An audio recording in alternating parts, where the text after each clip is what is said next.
Well, JP Morgan had a swing and a miss. We were pretty darn spot on. A lot of bifurcation in the market, or rotation is the key word that people have been saying. Small caps took a big move, but there's still risks up ahead and opportunities. And that's what we got to talk about here on today's Market Brief show. If you haven't done so already, make sure to check the pinned comment. Find Interactive Brokers Campus. They are the big supporter of this show, as well as the many Patreons. If you haven't joined up yet, make sure to check it out. You can also join for free. I do some mid-market updates every once in a while, including today's price action, which it came in handy. Yay! Okay, let's get into today's episode, shall we? And I'm gonna be real with you on today's episode because I've been on kind of a streak here, and there's always a problem when you run into a good streak, right? Same with if you go into a bad streak. So we're going to talk about that and what to expect when things feel like they're getting easier, where you're on a huge winning streak. Because psychologically, it could do some damage if you're not very careful. When market conditions change, you get so used to winning, or you get so used to losing, that when things change underneath the surface, you're not prepared. You're not prepared, and you got to be prepared. So core inflation data, it came out today. It came in at 0.1%. That's core inflation rate month over month. I'm not digging into these numbers, okay? All I know is this. If it came in at between 0.1 and 0.15, JP Morgan came out and said there's going to be a gain of 1% to 1.5% in the market. That's not what we saw, people. We saw the market basically discount it up ahead of time. And what did we do? Well, on the initial announcement of the news, we moved up and then we came down. Now, these are the 3 sigma moves for the expected move for CPI. I'm going to give you the updated ones for tomorrow's PPI data. 68% of the time it closed within this range. We closed outside of its 1 standard deviation. We basically kind of just traveled around the lower level the entire day. And we did finish within the 2 sigma range, which is 95%, and obviously 99% over here on the 3 standard deviation range. And Michael, like, how would you know that the price action is going down? I saw somebody ask that on Twitter, like, no one's giving me a good reason. I'll tell you what the reason was. It was market flow. Easy, right? If you're following market flow, order flow today, you can see the cumulative net premiums of puts were just climbing all day today, and the cumulative net premiums for calls was basically down. And then you had convergence down here that was red throughout the day. So if you were trying to buy this dip and you didn't see this, right? This right here would say don't buy the dip. You only buy the dip if you're one, technically like knowledgeable of technical analysis, and you could time. And if we start losing convergence, where you can have a counter trend move, which just so happened when we started losing convergence is where we found the market bottom today. Okay, this is the exact opposite of yesterday's price action. Yesterday's price action, we had cumulative net premiums of calls up here and then puts down here, which cost a massive trend day, which was over a 2 sigma move. So today wasn't all too crazy of a day comparably to the day prior. Okay, so we'll go into the weekly expected moves where we stand as it stands right now, because everything's it's all within what the market already priced in. Okay. Tomorrow we have PPI data coming out, Michigan consumer sentiment. So there are some more catalysts up ahead. But not only that, we also have Wells Fargo, Citigroup, BK, right? A couple other earnings taking place over here, JPM, to name a few. So I went ahead and I pulled the expected moves for you if you want to have these upper levels and lower levels while we go into that earnings report, and also the 2 sigma. These are going to be important, right? The banks are reporting now. This is where earnings season really kicks off. If you want to screenshot this, these are the expected moves for the SPX, the SPY, Qs, and IWM. And we're looking at a $29 plus or minus expected move going into tomorrow's PPI and bank earnings. That is smaller than the CPI print, okay? So we still have a lot of data, smaller implied volatility range here. And then I have the 2 sigma levels. Now, what's that look like? Well, let me draw it out. So today we had a bearish engulfing candle, which can potentially mark reverses in the SP 500. It was even more deeper if you were looking at NASDAQ. We'll talk about that one shortly. But there's a 68% probability we'll close within this range. There's a 95% probability that will close within this range. And there's a 100%, just kidding, Moonraker, I know you're listening, 99% probability that will close within this range right here. That's a little inside joke to the people in the Discord. Okay, so that's what that looks like visualized. I feel like this is kind of cool to look at, as a visualization. Okay, if we look at the SPY 15-minute time frame, we're actually above a rising 5-day moving average. So we're technically still bullish, right? We're just seeing a little bit of a pullback.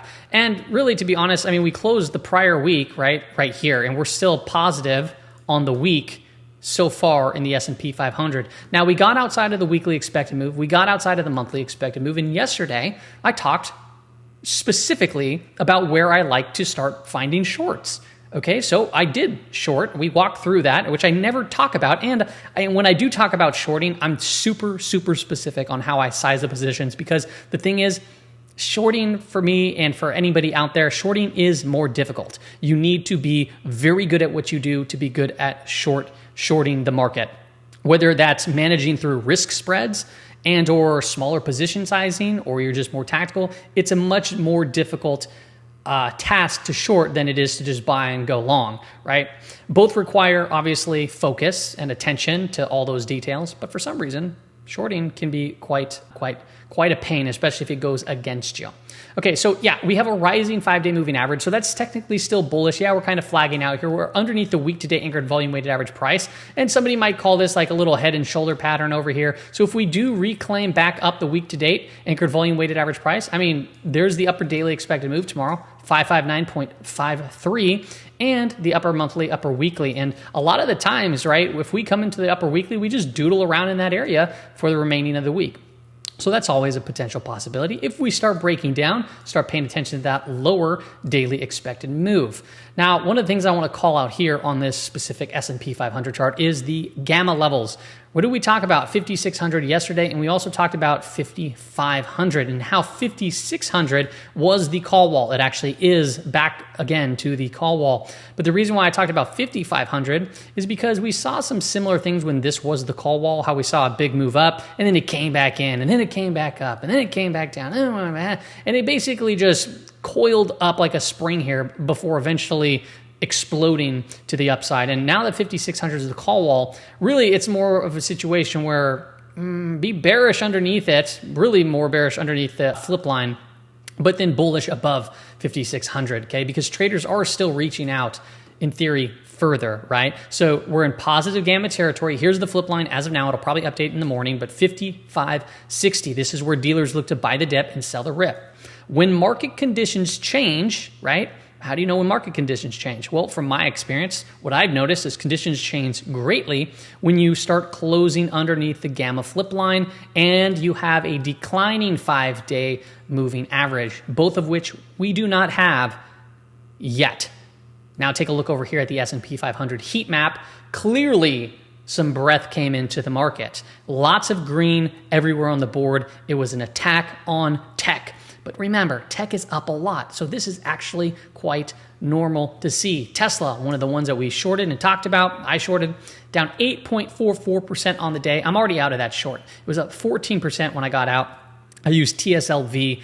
Insane, dude. Insane moves over here. I shorted semis too. I'm out of that, and I shorted the S&P 500. I'm already out of that. I'll tell you the one that I'm looking actually to short now.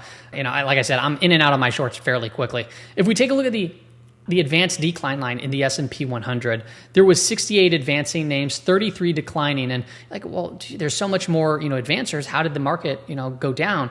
Because look at the capital flows in a cap weighted index, right? Declining versus inclining. There's a big difference there. So what we're seeing is few names can really bring this market down.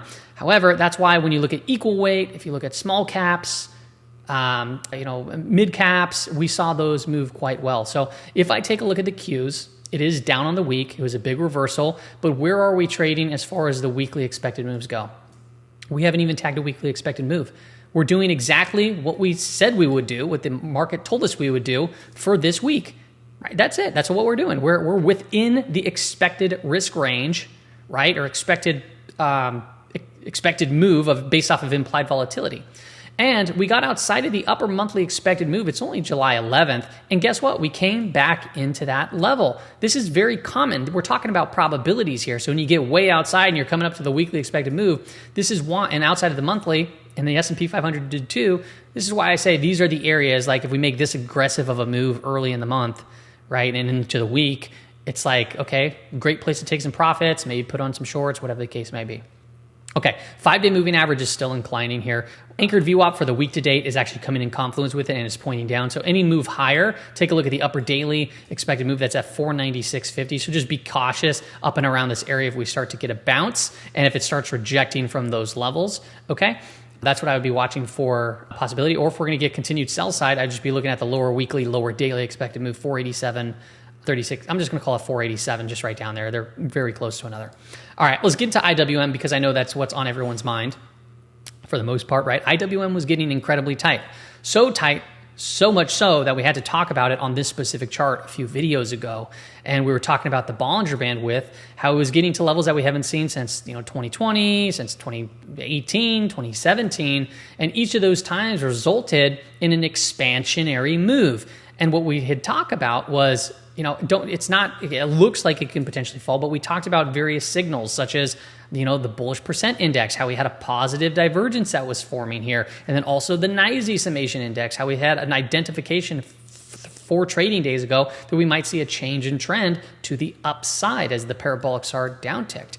Well, guess what? The signal played out favorably to the upside. Now the question here is, okay, should I be getting out? Should I let it digest? Should I enter late? Should I enter now? I think that there's a couple of things to pay attention to here, right? A lot of people are saying the word rotation based off of what? Because tech's been going up and everything else has been going down. And now all of a sudden we had one single day and now we're talking rotations. And can they be right? Yeah, potentially. But could this be just a one-day thing? Yeah. Could it be a one-week thing? Potentially. This is known as a gap, right? This little where you break away, good volume, boom. As of right now, this could be considered a breakaway gap that does not get filled.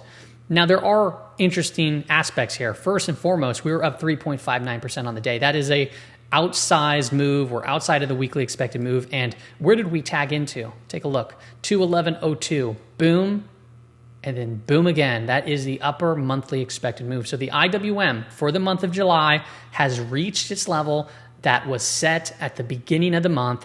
It's right there. It doesn't mean it can't go over it, but just be aware that if you go in now without waiting for consolidation, without waiting for a pullback, or to see how it, the 5-day moving average to catch up and see how it consolidates, you'll be entering in where the basically said that the risk was for the month. Going into tomorrow, right, after a strong day like this, it is typical to get follow through.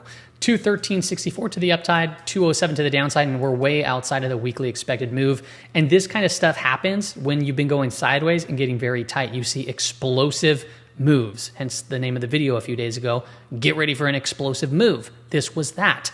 Okay, so yeah, me personally, I don't look to go long in these type of things, but if you're already in it, then you got a great trade going. Yeah, you can maybe take some runners off. Or if you take some runners off and it consolidates and, the price actually comes back up and it looks good or pulls back into the week-to-date anchored volume-weighted average price or, next week or whatever the case may be, then you could look to add back in and go long if we're going to get a continuation and then see what happens from that standpoint. So overall, very bullish move. But now we need more data. If you were in it, congratulations, right? Great place to update your risk parameters. By update your risk parameters, what does that mean? It means partial profits, update stop losses. What you do not want to have happen is to have a massive winner and then for it to turn out into be a loser. You don't want it to go against you like that.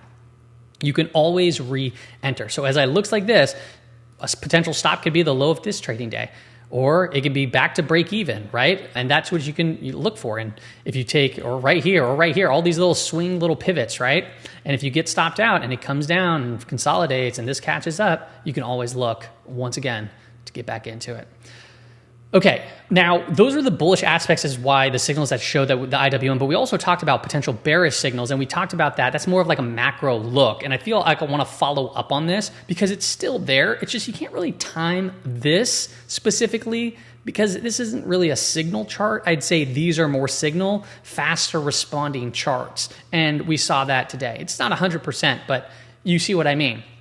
In hindsight, obviously. But this here is still important to talk about because the data that came out today suggested what? It suggested that the rate cut is going to be for sure here in September. So maybe it could be a one-time rate cut and we're one and done for the remainder of the year, right? We don't know, or for a while. It just depends on the data that comes from that point. But as it stands now, we're pretty much locked in here in July. September, they're giving a much higher probability that we're going to start the rate cut cycle. And I just wanted to call out once again, when you go into a rate cut cycle, right? With the beginning of it, it's not really been bullish for the IWM. It's where you really start to flatten out and basically had rates at zero is where it started to play out better. And when the yield curve uninverts, it also, right, hasn't been that great for the IWM. And you can look at that for the S&P 500 too as well, right? When federal funds rate, when they start cutting rates, right? And we're talking about here in September, cutting rates potentially, just 25 basis points. But if the yield curve starts to uninvert,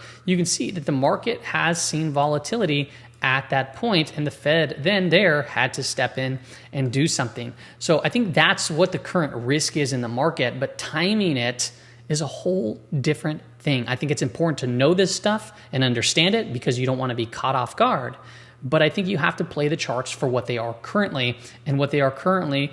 And to time these market conditions, I look at the very small fractal stuff like the 5-day moving average, like the gamma flip line. Those are the two things that if they change, it could be very early because the market's not going to break down. We're not going to have a crash in a positive gamma environment. It's going to get under the gamma flip line and it'll hold under gamma flip line, and that's where the big accidents occur.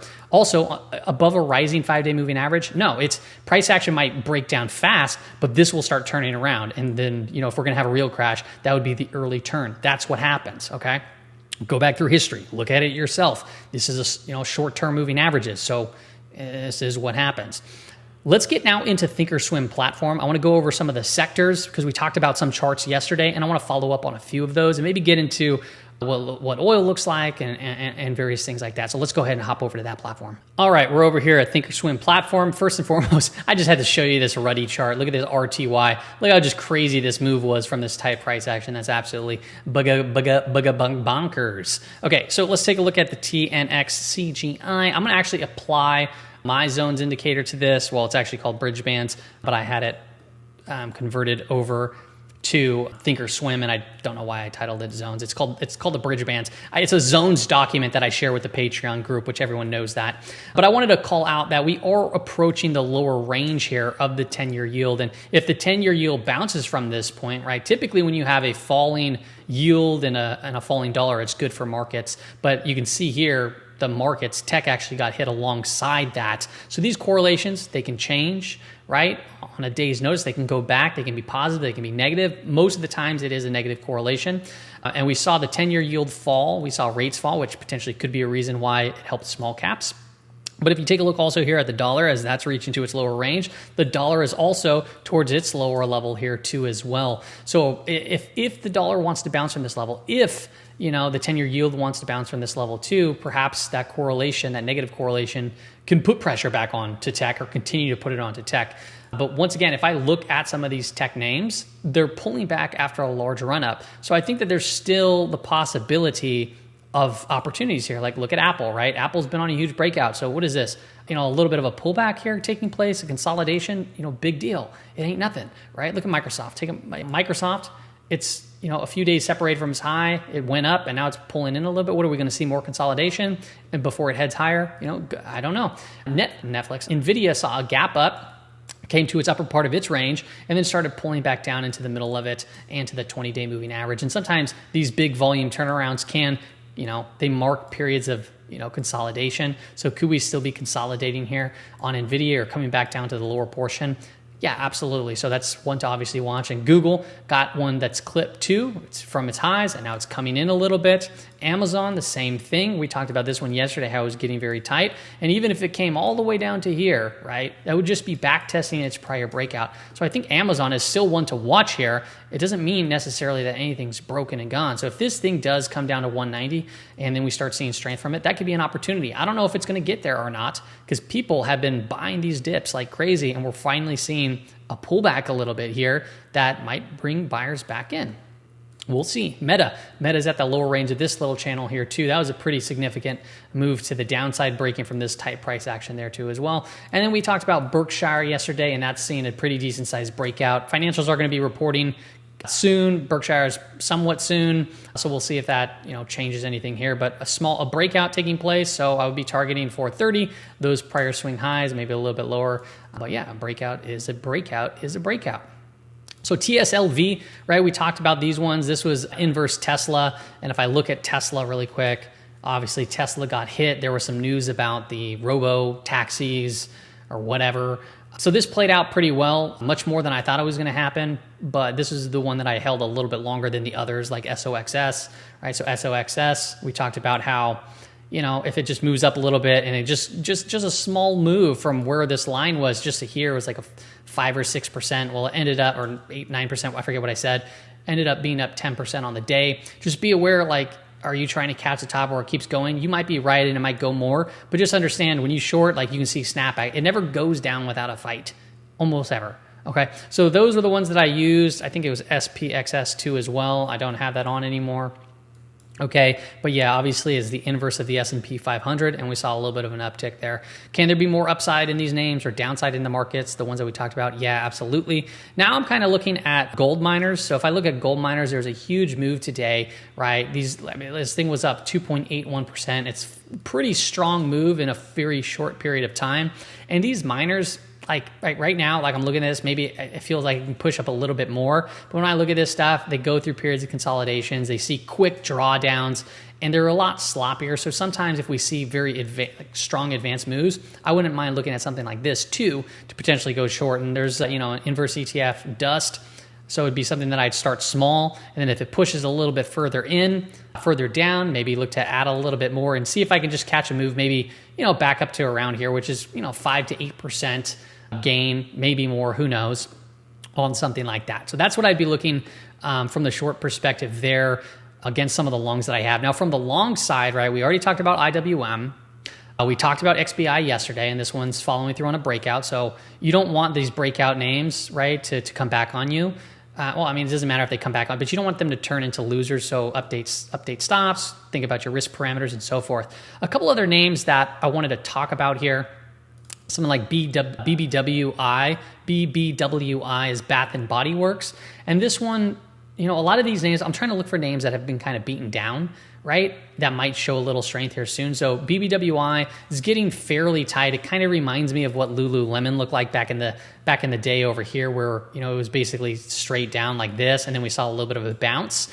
Maybe we can see something like that potentially happen in something like a name like BBWI, holy moly. It was up on today's trading session, the RSI, right? Burnt to a crisp. We had a little bit of a positive divergence here. So, maybe a little, press up higher to the declining 20-day moving average, perhaps, right?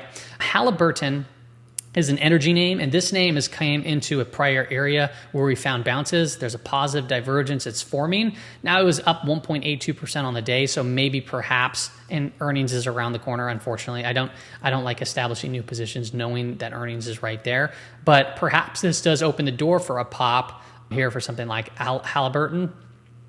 SRE, just a quick follow-up there. We did see a nice breakout of SRE. Let's see what else I had on deck here. I know we talked about Campbell's Soup. This one's still consolidating here nicely. No real breakout, no nothing there. We mentioned ARC, and ARC ended up being down on the day here, but it's still just consolidating that recent breakout. What else? Dell was interesting. Dell is kind of just at this breaking point level right over here. So this could be potentially one to watch if we start seeing strength back in, because price action is getting fairly tight right there. So a breakdown, yeah, careful, but if it turns back around, that could be potentially something. ASTS was okay. This thing is just kind of consolidating right here at the highs.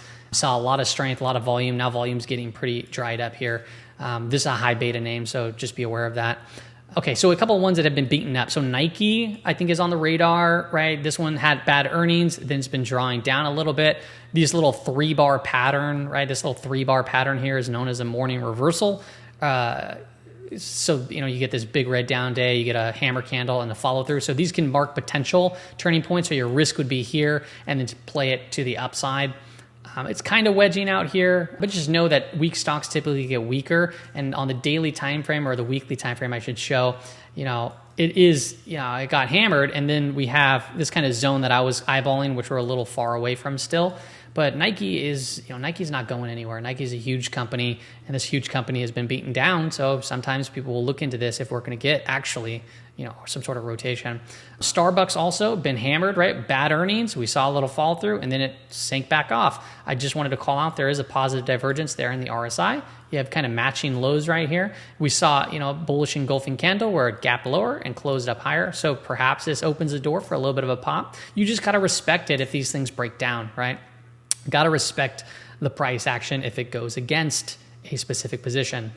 PACS saw a little bit of a breakout today. So we saw this consolidation, nice breakout. I traded this breakout over here, and now my eyes are back over here watching PACS as a potential breakout continuation type play here in the near future. DOCS, Doximity, is also getting fairly tight here, and we had an inside trading day.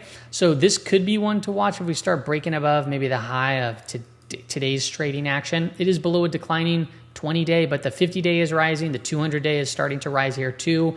Let's pull up the weekly time frame. You can see it's been going sideways to nowhere, but it is wedging here on the weekly time frame, as we pointed out, even on the daily time frame. So if this is going to break out, perhaps that is a move back up to like 32 or something like that. But if it breaks down, boom, you just get out and just manage that risk as you see fit. What else do we got on deck over here? Ryan, RYAN. It's flagging, consolidating in bullish context, so this could be one to watch too. That's about it, honestly. I could keep going through quite a bit more stuff here. We talked about utilities on yesterday's episode. Follow through, great move. This probably can target higher, but just be aware that, when things get extended, they can come in, they can digest, and they can reset back up. That's completely normal. We talked about energy as being an opportunity. That one was up on the day. Saw some follow through maybe up to the upper portion of this channel. Just understand it is still in this like shorter term downtrend over here, albeit it is above the 200-day average, and we're below that declining 50-day. So there could be some resistance up overhead. If it tightens up, it could potentially open the door to reshoot to go reclaim that trend up there. I think I'm going to stop it there. We talked about a lot. Hopefully today's episode, gave you some good insights. If you haven't done so already, make sure to check out the Patreon or Interactive Brokers, and we'll see you back on the next episode. See you later.